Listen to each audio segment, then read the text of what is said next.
Nosso tema para esse ano é sempre aquilo que a gente espera Deus fazer no ano. E nós esperamos, como Igreja Mensagem de Paz, nesse ano, termos uma colheita. Se você concordar comigo e você achar que é verdade, você de vez em quando pode dizer amém, tá bom? Nós estamos esperando nesse ano uma colheita. Uma colheita para a nossa igreja, uma colheita para nossas famílias, uma colheita para a nossa nação, uma colheita para nós como indivíduos. Nós estamos orando por esta nação, para que esse ano Deus possa fazer algo nessa nação e trazer essa nação de volta para Deus. Nós sabemos que há 2 semanas atrás aconteceu mais um desastre, uma tragédia na Flórida, quando um jovem de 19 anos entrou e matou 19 alunos daquela escola, outros feridos, e sempre uma tragédia. Esse país foi criado e fundado na palavra de Deus. Os primeiros peregrinos que vieram, os fundadores desse país, fundaram esse país sobre a palavra de Deus. Por muitos anos, dezenas de anos, por séculos, nas escolas na América, toda a aula começava com recitar a promessa de um juramento à bandeira e depois com uma oração. No século XIX e no século XX, no início do século XX, a Bíblia estava em todas as salas de aula. No século XX, aos poucos, eles foram tirando Deus das escolas, tirando a Bíblia, tirando a oração, e como resultado a gente está vendo o que está acontecendo. Interessante que essa semana eu ouvi várias pessoas, muitas pessoas dizendo: precisamos trazer a oração de volta para as escolas. Nós estamos orando para que Deus use os meios necessários para fazer alguma coisa nessa nação. E nós brasileiros, esse é um ano de eleição no Brasil. E os irmãos sabem mais do que eu a situação do Brasil hoje, econômica, política, social. Nós precisamos que Deus faça alguma coisa pelo Brasil. E de longe nós estamos orando. Então, quando a gente fala de colheita, a gente está falando de nação, a gente está falando de, nessa nação que nós vivemos, na nação de onde viemos, e a maioria, nem todos, vieram do Brasil. Mas nós estamos falando em particular de colheita para nossa igreja, para nossas vidas, para as nossas famílias. Colheita fala de bênçãos. Colheita fala de resultados. Colheita fala de orações respondidas, de cura, de sonhos cumpridos, de realização na nossa vida pessoal e de almas salvas. Então, quando nós falamos de colheita, nós estamos falando nesse ano de 3 áreas de colheitas. E é preciso entender, porque nós sentimos que o início do ano, e nós ainda estamos no início do ano, embora estamos no segundo mês, terminando já o segundo mês, nós precisamos entender a direção que nós queremos para a nossa igreja. Nós queremos colheita em 3 áreas. Primeiro, nós queremos uma colheita espiritual. Depois, nós queremos uma colheita financeira. E nós queremos uma colheita física.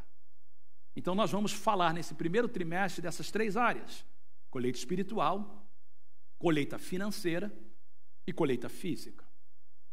Mas, de todos esses 3 tipos de colheita, a mais importante é a espiritual. Finanças é uma bênção, por isso que queremos falar sobre isso. Nós podemos fazer muito mais para Deus se somos prósperos. Podemos dar muito mais se Deus nos abençoa. E nós queremos ser uma igreja próspera. 3 pessoas concordam comigo, amém por isso. Eu quero ser uma pessoa próspera. E eu quero ser uma igreja próspera. Nós também queremos ter uma colheita física. Nós estamos orando esse ano para cura, para a saúde física. Nós podemos fazer muito mais para Deus se nós tivermos o nosso corpo físico saudável. E nós vamos falar sobre isso. Mas nós queremos começar com essa colheita espiritual, porque é a única que vai durar para sempre. Então, quando a gente fala de colheita espiritual, nós estamos falando de 2 áreas específicas de colheita espiritual. Queria que vocês olhassem mais uma vez para essa passagem projetada, porque em 1 Pedro capítulo 2, Pedro diz o seguinte: vocês, falando para os crentes, falando para nós, o Espírito Santo nos lembra, vocês, porém, são geração eleita, vocês são sacerdócio real, vocês são nação santa, vocês são povo exclusivo de Deus. Deus está falando 4 coisas para nós como crentes. Nós somos uma geração eleita, nós somos um sacerdócio real, sacerdócio é aquele que representa Deus. Nós somos uma nação santa significa separada por Deus. E nós somos um povo exclusivo de Deus. Para que Deus nos faz tudo isso? Para anunciar as grandezas daquele que o chamou das trevas para a sua maravilhosa luz. Ou seja, Deus está nos dizendo assim, olha, eu quero trabalhar em vocês para que vocês possam ajudar outras pessoas a serem transformadas também. Eu quero que vocês se tornem pessoas exclusivas minhas, tocadas por mim, separadas por mim, para que vocês possam declarar o meu amor para outras pessoas. Então, quando a gente fala de colheita espiritual, há 2 aspectos da colheita espiritual. O aspecto de declarar, o aspecto de falar de Jesus, e por isso que começamos essa semana nos grupos de conexão a falar de evangelismo, e o aspecto da mudança que Deus faz em nós. A Bíblia diz que nós somos sal da terra, nós somos luz do mundo. Então, e Jesus diz assim, se o sal for insípido, não presta para nada, e se a luz estiver escondida, também não serve. A luz tem que brilhar e o sal tem que salgar. Vou fazer uma pergunta para você. Se você falar para um vizinho seu e falar para ele assim, olha, eu queria que você aceitasse Jesus no seu coração, eu queria falar para você do amor de Deus, porque se você aceitar Jesus, Ele vai fazer na sua vida o que Ele fez na minha vida, e você vai ser como eu. Qual seria a resposta dessa pessoa? Ela diria, eu quero ser como você? Ou ela olharia para você e falaria assim, para ser como você, eu fico como eu estou? Isso é sério, queridos. Aceita Jesus na sua vida, porque Deus vai trabalhar no teu casamento, como trabalhou no meu. Você? Seu casamento? Eu não quero Jesus para ter um casamento como o seu. Vem para Jesus, porque Deus vai trabalhar na sua família, como trabalha na minha família. Aí Deus olha, aí Ele olha para a sua família e fala assim, para ter uma família como a sua, eu não quero. Quantos estão entendendo o que eu estou falando? Ou seja, para mim falar de Jesus para outras pessoas, eu preciso primeiro que Jesus transforme a minha vida. Porque se minha vida não for transformada, eu não posso ser agente de transformação na vida de outras pessoas. É isso que esse versículo está falando. Então, por isso que, quando a gente fala de colheita espiritual, é claro que a gente está falando de ganhar almas. E no mês de março, nós temos uma série de 4 semanas incrível para nos ajudar a entender, não do mandamento, todo mundo já sabe que nós temos que pregar o evangelho, mas do privilégio que a gente tem em fazer parte do que Deus está fazendo na face da terra. Isso é março. Mas no mês de fevereiro eu tenho gastado tempo para mostrar para vocês que antes de nós declararmos a grandeza de Deus, Deus tem que trabalhar em nós. E por isso então nós temos pregado 4 mensagens. A primeira, nós começamos falando que se o meu povo, baseado em 2 Crônicas 7:14, orar. Gastamos todo o mês de janeiro explicando para a igreja a importância de oração, a importância de buscar a Deus em oração, a importância de gastar tempo com Deus em oração. E eu espero que a igreja tenha entendido essa necessidade. Eu espero que você seja um homem, uma mulher de oração. Porque sem oração não tem como ter colheita espiritual. Para colhermos temos que plantar. E Deus fala, eu quero abençoar vocês, eu quero dar uma colheita na vida de vocês, eu quero sarar a terra de vocês, eu quero curar vocês, mas vocês têm que fazer a parte de vocês, se o meu povo orar. Aí depois nós falamos sobre o segundo aspecto, se o meu povo se afastar dos seus maus caminhos. E eu gastei uma mensagem inteira falando sobre a necessidade da gente lidar com o problema da natureza do pecado. Nós não podemos Ser parte da igreja, ser parte do corpo de Cristo e viver como se não fôssemos. Nós não podemos dizer que somos crentes e continuar mentindo, continuar na farra, continuar bebendo, continuar adulterando, continuar em pornografia. A gente tem que trabalhar com isso, senão nós não vamos ter colheita espiritual. E essa mensagem, ela está disponível no nosso aplicativo, ela está disponível no website da igreja, ela está disponível no canal do YouTube da igreja para você ouvir. Depois, semana passada, pastor Max pregou no culto em português, e eu preguei no culto em inglês, uma tremenda mensagem: se o meu povo buscar a minha face. E buscar a face de Deus é buscar a presença de Deus, é querer Deus mais do que qualquer outra coisa. A mensagem também está disponível para vocês no aplicativo e em todos os nossos canais. Mas hoje eu quero, na verdade, falar de uma atitude. Na verdade, em 2 Crônicas 7:14, é a primeira: se o meu povo se humilhar. Eu deixei para a última porque eu queria mostrar, eu queria terminar com a necessidade da atitude de nos humilharmos. A atitude da gente buscar a face de Deus e se humilhar. Essa semana vocês todos ouviram, tenho certeza, da morte de Billy Graham. Ele morreu no estado de Carolina do Norte com 99 anos de idade. Billy Graham, sem dúvida, foi o maior pregador dos últimos séculos. Talvez, não porque ele morreu, mas talvez ele foi o maior desde o apóstolo Paulo. Billy Graham alcançou mais pessoas do que qualquer outro homem, o pregador que mais pregou para multidões. Grande homem de Deus.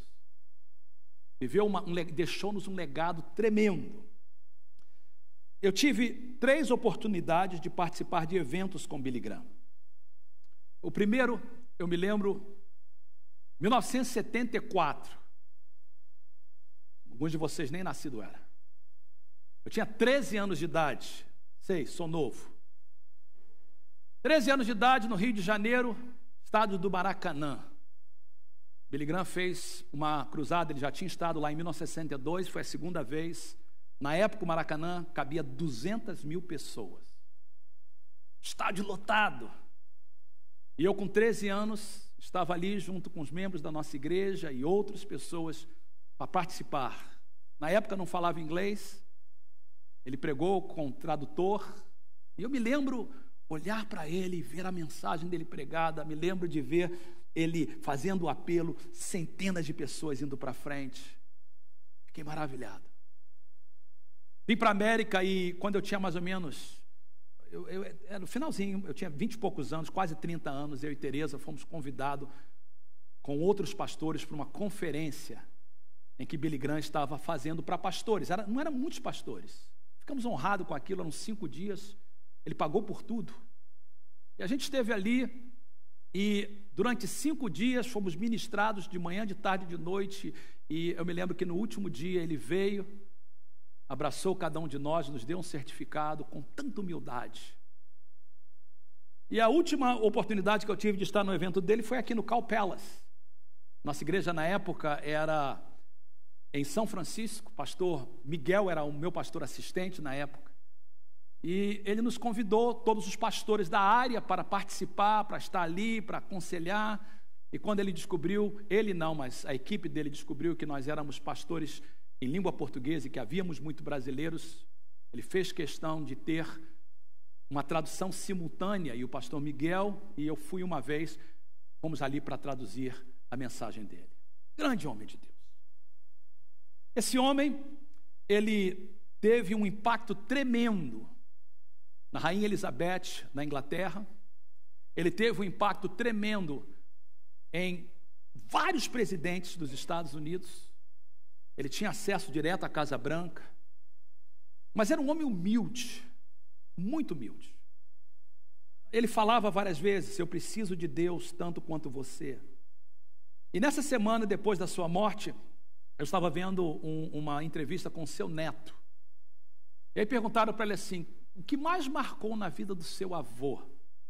Ele disse: o que mais marcou na vida do meu avô era a sua humildade.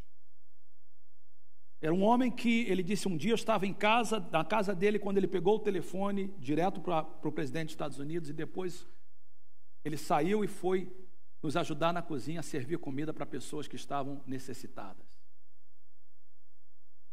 Ele disse uma vez, Billy Graham, assim, quando eu chegar no céu, a primeira coisa que eu vou perguntar para Deus é, por que eu? O que Deus viu em mim? E ele disse que uma vez o neto dele perguntou para ele assim, vô, como é que você pode se manter tão humilde? E ele disse assim, quando você acorda com Deus, não tem como ser humilde. Quando você acorda com Deus, não tem como não ser humilde. Por que eu estou falando isso? Porque hoje eu quero falar sobre se humilhar. E se humilhar é reconhecer a nossa dependência de Deus. Se humilhar é entender que a gente não consegue fazer nada sozinho, se não for a ajuda de Deus. Um dos versículos mais mal citados por crentes, e até mesmo por não crentes, mas crentes falar isso é terrível. Está na Bíblia, maldito o homem que confia no homem. E as pessoas citam esse versículo como se esse versículo dissesse que nós não podemos confiar em ninguém. Seria tão ruim se isso fosse verdade. Eu tenho que confiar na minha esposa, ela tem que confiar em mim, eu tenho que confiar em vocês, vocês têm que confiar em mim. Esse versículo não está dizendo isso. Quando o profeta diz, maldito o homem que confia no homem, você tem que entender o que diz depois, e faz do seu braço a sua própria força. Maldito o homem que confia no homem é aquele que confia em si próprio. É que acha que o seu braço é a sua própria força, que acha que conseguiu todas as coisas, porque ele é bom, porque ele é bonito, porque ele é mais forte. Orgulho é uma atitude, mas mais do que uma atitude, é um pecado.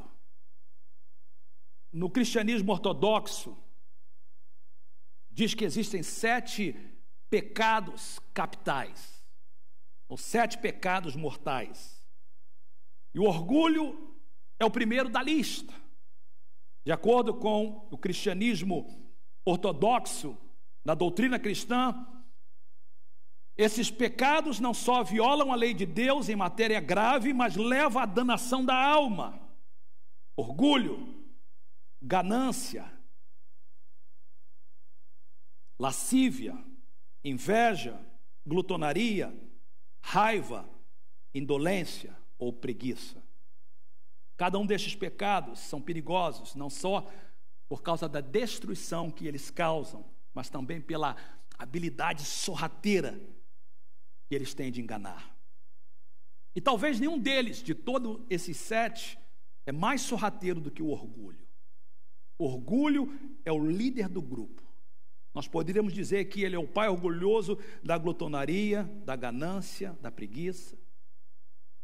A verdade é que todos nós lutamos com este pecado mesmo, e por isso que temos que falar sobre isso, mesmo depois de aceitarmos Jesus como nosso Senhor e Salvador.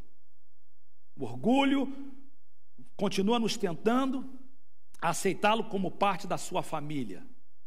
Infelizmente, muitos têm o aceitado. E será muito mais fácil a gente aprender a se humilhar se a gente entender o que o orgulho é, para podermos nos humilharmos e entendermos quão mal é este pecado. Eu gostaria de dar para vocês alguns pensamentos introdutórios, 3, sobre esses pecados mortais. Quando eu falo de pecado, e é importante que você entenda isso, o que é pecado? A palavra pecado no grego é a palavra hamarte, e significa literalmente errar o alvo. A ideia é que você está tentando de alguma forma alcançar o alvo. Qual é o alvo? O alvo é o caráter de Deus. O alvo é a perfeição. O alvo é o que Deus é. Mas nós não conseguimos. Então, quando a gente está falando isso, todos os pecados são errados. Todos os pecados, a Bíblia diz que todos pecaram e destituídos estão da glória de Deus. Mas a gente tem que entender que, embora todos os pecados são errados, usando a terminologia cristã, não existe pecadinho nem pecadão. Pecado é pecado. Mas existe diferença entre alguns pecados. Em que sentido?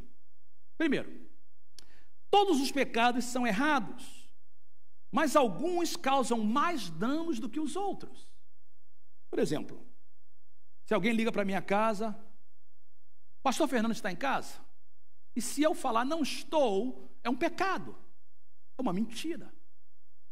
Se eu comprar um carro por $10.000 e na hora de fazer o recibo eu digo que é 1.000 para sonegar o imposto que é pago, é um pecado. É um pecado tanto quanto o adultério, tanto quanto o homicídio.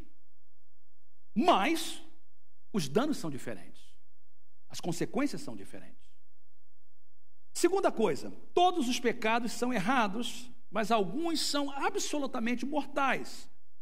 O que eu quero dizer com isso? Que existem pecados que não só destroem a nossa reputação e relacionamentos, mas eles também nos fazem prisioneiros. Por isso que eles são chamados de pecados capitais. Por isso que eles são chamados de pecados mortais, porque, na verdade, eles são capitais porque um gera outro pecado. Ganância, por exemplo, é um pecado mortal, pois ela leva a pessoa a roubar, a mentir, a oprimir. Inveja é um pecado mortal porque ela cria suspeita e violência para alcançar o que quer. Lascívia é um dos piores porque nos desumaniza e coloca o eu acima de qualquer outra coisa. E se não cessar, esses pecados mortais são como um chupa-sangue em nossas vidas. Vai tirando o nosso vigor, vai tirando a nossa vida. E cada pecado mortal gera até mesmo consequências sociais terríveis, como pornografia, glutonaria, abuso de substância química, terrorismo, violência, indiferença ao sofrimento dos outros, discriminação. E o orgulho faz parte dessa lista. Terceira coisa importante é que cada pecado, todos os pecados são errados, mas os pecados mortais podem fazer outros tão miseráveis como nós. Sim, alguns atos de desobediência trazem consequências somente para a pessoa. Por exemplo, o pecado de ansiedade ou preocupação excessiva. A Bíblia claramente diz que preocupação é não confiar em Deus e é um pecado. Uma preocupação excessiva é um pecado. Mas o dano é somente para quem se preocupa. Agora, existem pecados que não só o dano é para quem comete, mas também para outras pessoas. Há um livro chamado Os 7 Pecados Mortais. O escritor diz o seguinte: todos nós, de uma forma ou de outra, lutamos constantemente com o pecado. Ele diz assim: embora a raiva não automaticamente nos faz homicidas, a nossa lascívia não nos faz estrupadores, a nossa ganância e inveja não nos faz criminosos. Estes pecados, juntos com a glutonaria, a arrogância, a preguiça, geralmente fazem os que vivem conosco miseráveis. E o pecado do orgulho é sorrateiro. E a gente gosta de entender assim, não, a gente acha que adultério é pior, homossexualismo talvez é pior, homicídio é pior. Para Deus, eu vou mostrar para vocês que o orgulho é que causa todas as outras coisas. Vamos começar a fazer uma rápida análise bíblica sobre o orgulho. Rapidinho. Vocês sabem que eu gosto de pregar fazendo perguntas. Então quero fazer 3 perguntas para nos ajudar a entender. Primeiro, o que é o orgulho e como começou? Orgulho é o conceito elevado ou exagerado de si próprio. É achar que a gente é melhor do que os outros, mais bonito que os outros, mais inteligente do que os outros, mais ungido do que os outros, canta melhor, prega melhor, fala melhor, a esposa é a mais bonita, o esposo é o mais bonito, os filhos são os melhores. O orgulho nos diz que somos autossuficientes e que não precisamos de ninguém. O orgulho busca o louvor dos outros a qualquer preço. Tomé de Aquinas foi um dos grandes pensadores da igreja cristã. E Tomé de Aquinas fala uma coisa tremenda que eu gostaria que vocês vissem. Eu projeto para você o que ele diz. Tomé de Aquinas disse que no fundo, O orgulho é desprezo de Deus e recusa de obedecê-lo. Pense nisso. No fundo, o orgulho é desprezo de Deus e recusa de obedecê-lo. Não parece essa a definição de Satanás? Porque foi aí que começou. O orgulho é mais antigo do que a queda do homem. O orgulho é mais antigo do que a criação do universo. Você não precisa de abrir, eu tenho esses versículos postados para vocês, mas no livro de Isaías nós encontramos a história de como começou tudo. Como caíste desde o céu, ó estrela da manhã. A palavra estrela da manhã, ela vem do latim Lúcifer. Por isso que o nome dele é Lúcifer. Lúcifer significa estrela da manhã. Como caíste desde o céu, ó estrela da manhã, ó Lúcifer, filho da alva. Como foste cortado por terra, tu que debilitavas as nações. Tu dizias no teu coração: eu subirei ao céu acima das estrelas de Deus, exaltarei o meu trono e no monte da congregação me assentarei aos lados do norte. Subirei às alturas do céu e serei semelhante ao Altíssimo. E, contudo, levado serás ao inferno, ao mais profundo do abismo. A queda de Satanás se deu por causa do orgulho. Satanás desejou ser mais do que Deus. Orgulhoso, o orgulho entrou no seu coração. E o anjo de luz se tornou no príncipe das trevas. De Lúcifer, ele se tornou Satanás. E daí, desde então, ele tenta geralmente as pessoas usando o orgulho, a soberba como isca. Foi isso que ele fez com Eva, porque o que funcionou para ele, funcionaria também para ela. Come do fruto, você será como Deus. E ela caiu. Ele fez a mesma coisa tentando Jesus, mas Jesus venceu e não caiu. E a gente?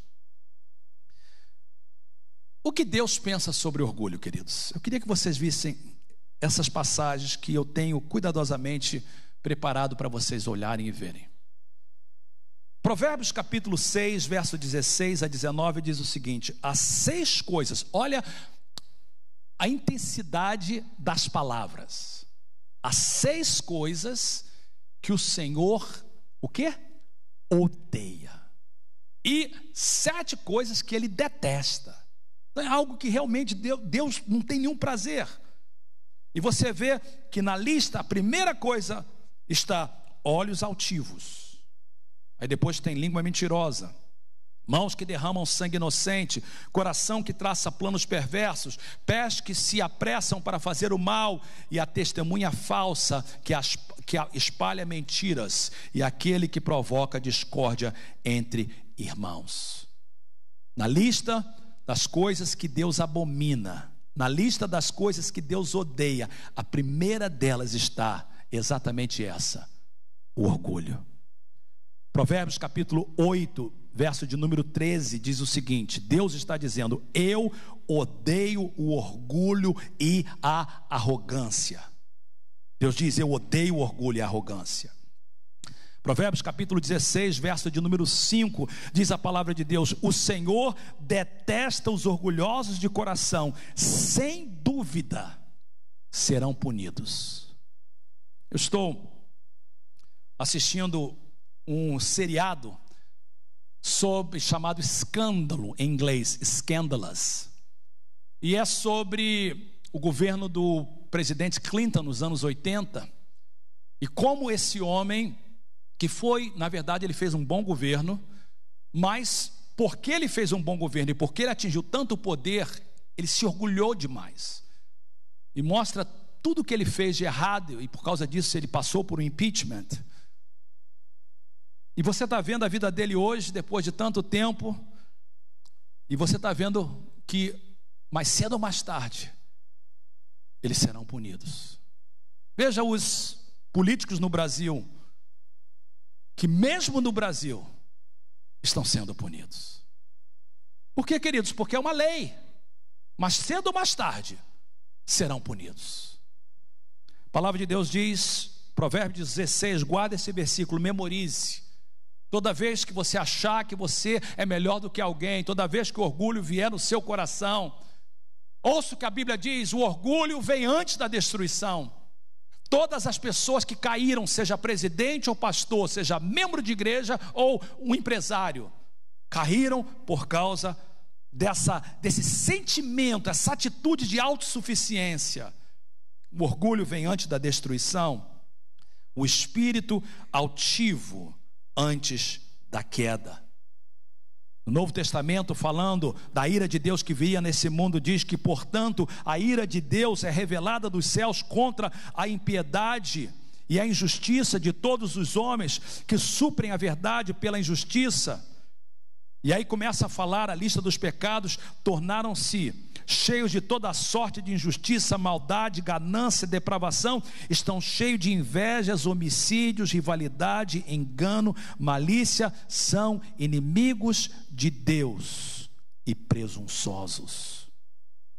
2 Timóteo capítulo 3, versos de 1 a 5, falando dos últimos dias, diz: saiba disto, nos últimos dias sobrevirão tempos terríveis. Os homens serão egoístas, avarentos, presunçosos, arrogantes, olha o orgulho aí, blasfemos, soberbos, tendo a aparência da piedade, mas negando o seu poder. Afasta-se desse também.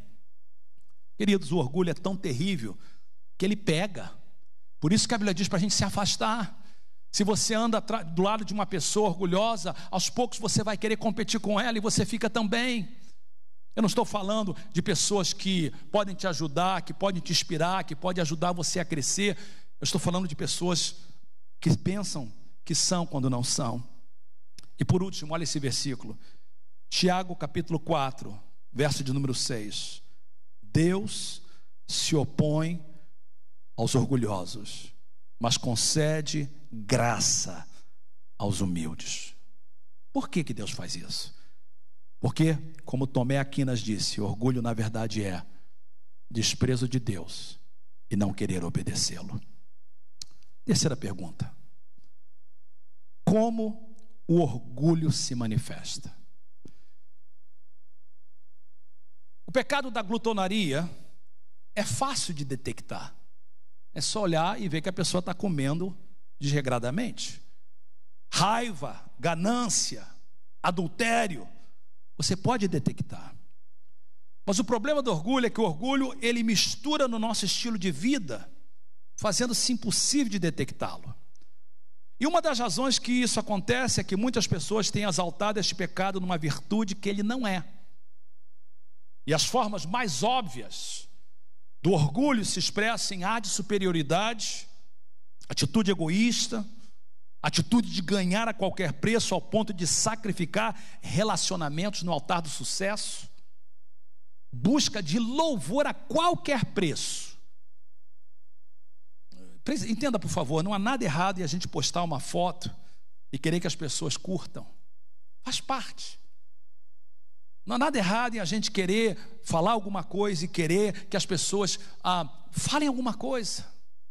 Essa semana eu postei sobre um livro que eu escrevi e eu quero agradecer a todas as pessoas que entraram e falaram: pastor, até não entendo muito sobre esse assunto, mas estou de mente aberta, quero ouvir. A gente gosta disso. Mas tem pessoas que a primeira coisa que elas fazem de manhã é saber quantas pessoas curtiram a sua foto. E há uma competição de quem curte mais. Eu disse para vocês que uma das coisas terríveis que tem acontecido é as pessoas hoje nem esperam a outra dizer parabéns para você. Eles dizem: hoje é o meu aniversário, parabéns para mim. Alguma coisa está errada. O orgulho está se manifestando sorrateiramente. O desejo de reconhecimento público. Mas eu quero terminar nos próximos 10 minutos falando do pior tipo da manifestação do orgulho na vida das pessoas, que é uma atitude de autossuficiência espiritual. Lembra o que Tomé Aquinas disse? Eu quero repetir: no fundo, orgulho é desprezo de Deus e recusa de obedecê-lo. Abra sua Bíblia comigo, por favor, no livro de Apocalipse agora. Gostaria que nós lêssemos essa carta enviada por Jesus a uma igreja. Preste atenção que as palavras nesses 7 versículos que eu estarei lendo são palavras do Espírito de Deus, através de Jesus, para uma igreja que existiu no primeiro século. São 7 igrejas representadas no livro de Apocalipse, capítulo 2 e 3. Começando da igreja em Éfeso até a igreja de Laodiceia. Essas cartas representam igrejas que literalmente existiram. Mas elas também representam estágios da nossa vida, e muitas pessoas creem, e eu incluo nessas pessoas, que cada carta também representa períodos da história. E essa última carta representa a situação espiritual nos últimos dias, os dias que nós vivemos. Antes de ler essa carta, eu quero voltar ao texto lido no início. Deus falou assim: se o meu povo...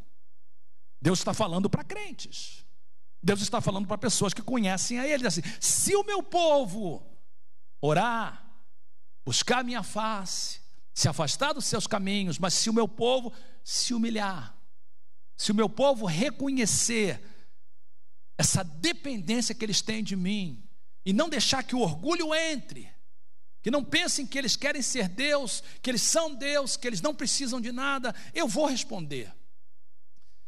E na carta de Apocalipse, Deus diz o seguinte: ao anjo da igreja em Laodiceia, o anjo é o pastor da igreja, o mensageiro da igreja, escreva: estas são as palavras do Amém, a testemunha fiel e verdadeira, o soberano da criação de Deus. Essas são a descrição de Jesus.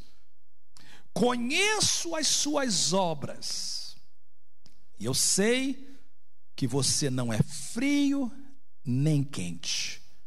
Melhor que você fosse frio ou quente. Pare um pouquinho.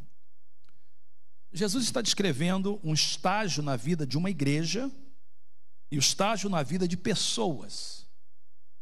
E ele diz assim: olha, eu conheço tudo sobre vocês, e a razão que vocês não podem desfrutar mais das minhas bênçãos é porque vocês têm uma atitude de nem ser frio nem ser quente. Claramente nós entendemos que o frio é aquele que está afastado de Deus, aquele que está longe, aqueles que nós queremos alcançar. Claramente nós entendemos que o quente é aquele, como pregou o pastor Max semana passada, que quer a presença de Deus mais do que qualquer outra coisa, que está a fim de buscar a Deus. Mas quem é o morno? O morno é aquele que nem é frio nem quente.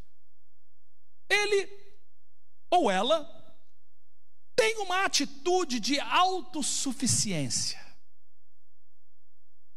Característica de uma pessoa morna. Jesus fala para a gente, vamos continuar.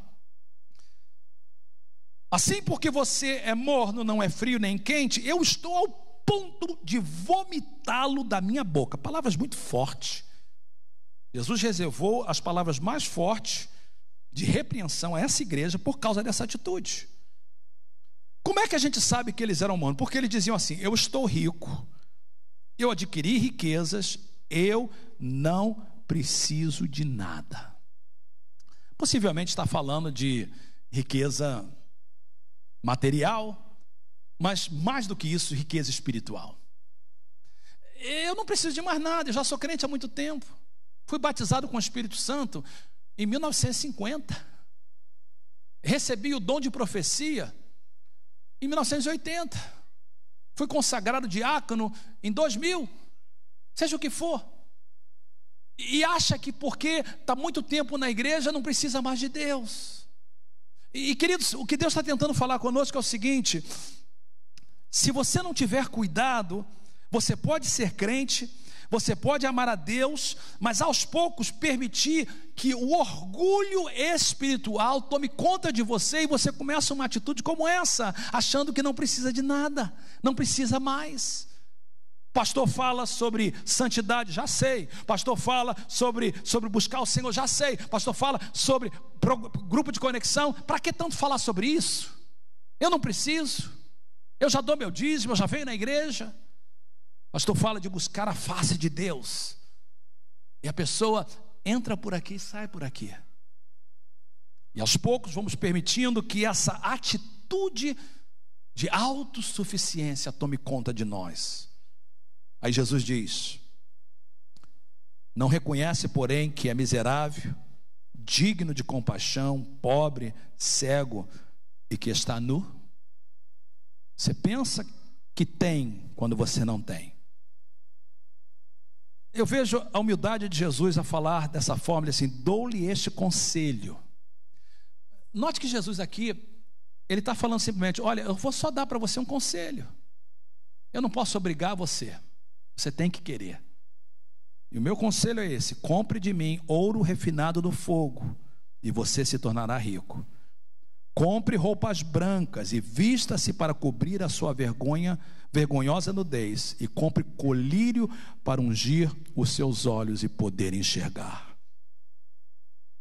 Aí Jesus, com um coração tão amoroso, diz: eu repreendo e disciplino aqueles que eu amo. Por isso seja diligente e arrependa-se. Eis que estou à porta e bato. A gente usa esse versículo para não crentes, esse versículo foi escrito para crente. Eis que estou à porta e bato.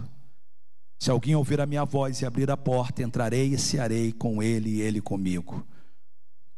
Ao vencedor darei o direito de sentar-se comigo em meu trono, assim como eu também venci e sentei-me com meu Pai em seu trono. Aquele que tem ouvidos, ouça o que o Espírito diz às igrejas. Eu queria que você ficasse de pé, mas ninguém andasse, por favor. Eu quero concluir essa mensagem com 3 avisos práticos. Eu queria que você olhasse, por favor, para os projetores. 3 avisos práticos que Deus está nos dizendo essa manhã. Primeiro, eu quero que você saia daqui guardando isso no seu coração. Deus não gosta, Deus abomina, Deus detesta o orgulho. Tiago 4,6 diz: Deus se opõe aos orgulhosos. Eu não prego nenhuma mensagem, nenhuma, Deus é minha testemunha, sem aplicar primeiro na minha vida. E essa semana, quando eu preparava essa mensagem, eu comecei a olhar e falei: Senhor, alguma área de orgulho, alguma atitude que eu estou fazendo que não tem te agradado. E eu senti que Deus falou de 2 áreas em particular na minha vida. E Deus falou assim: eu quero que você trabalhe nessa área para que você possa me agradar mais. E quando Deus falou comigo, imediatamente, uma delas eu fui lá e fiz exatamente o que Ele mandou. Eu quero viver o que eu prego. E eu quero que você, membro dessa igreja, possa olhar para nós pastores, ou eu e os demais pastores, e possa dizer: eles não são perfeitos, mas eu posso imitar, porque eles pregam o que vivem. Vamos checar se há orgulho no nosso coração. Deus detesta isso. E principalmente se é um orgulho numa atitude espiritual. Segundo, Deus humilha os que andam na soberba, mas cedo ou mais tarde eles vão cair do cavalo. Mas cedo ou mais tarde a punição vai chegar. Daniel 4,37: Deus tem poder para humilhar aqueles que vivem com arrogância. Anos atrás tinha uma pessoa que cantou um hino lindo na nossa igreja, mas foi tão lindo. E essa pessoa cantou um hino, e porque foi tão bonito, eu creio que ela ficou um pouquinho orgulhosa. Semana seguinte ela foi cantar, saiu tudo errado. Eu disse: essa é filha de Deus.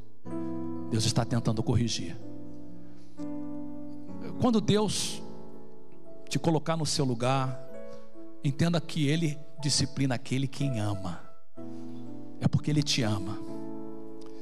Terceira coisa que eu quero que você pegue: Deus só dá graça aos humildes.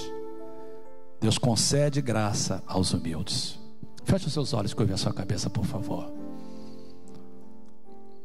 O grupo que cantou, os músicos, por favor, volte para o seu lugar, para cantar e para tocar novamente.